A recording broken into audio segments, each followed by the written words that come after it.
นั้นยังปลูกฝังสอนลูกกี่ครั้งลูกยังจดจำเสมอขอโทษด้วยนะหากท่านว่าไม่ได้ไป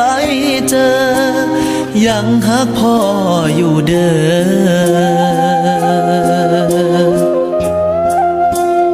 ไม่มีวันจางหาย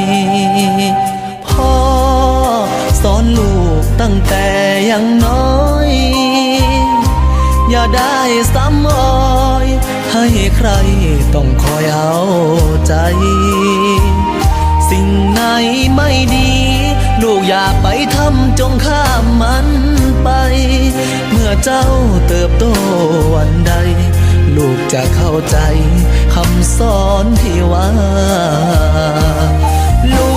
กเอ้ยฟังคำของพ่อให้ดีพ่อเจ้าคนนี้บ่มีเงินทองสูงค่าพ่อเลือดอีสานอาชีพการงานคือการทำนาลูกจงตั้งใจศึกษาให้มีวิชาเลี้ยงตัวเองได้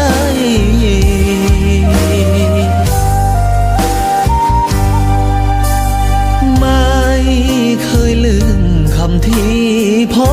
สอนไหว้พระก่อนนอนขอพรให้พ่อสบายลูกอยู่ทางนี้จะเป็นคนดีให้พ่อภูมิใจให้สมที่พ่อห่วงใยกลับบ้านวันใดจะไปไหว้พ่อ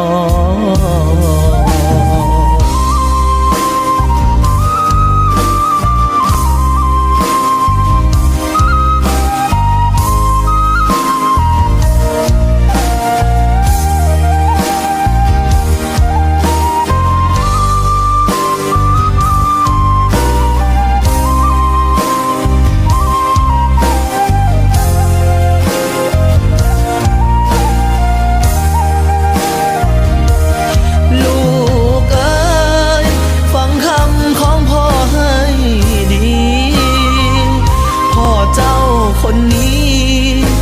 บ่มีเงินทองสูงค่าพ่อเลือดอีสานอาชีพการงานคือการทำนาลูกจงตั้งใจศึกษาให้มีวิชาเลี้ยงตัวเองได้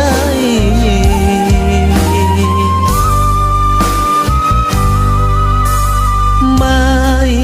เคยลืมคำที่พ่อสอนไหว้พระก่อนนอนขอพรให้พ่อสบายลูกอยู่ทางนี้จะเป็นคนดีให้พ่อภูมิใจให้สมที่พ่อห่วงใยกลับบ้านวันใดจะไป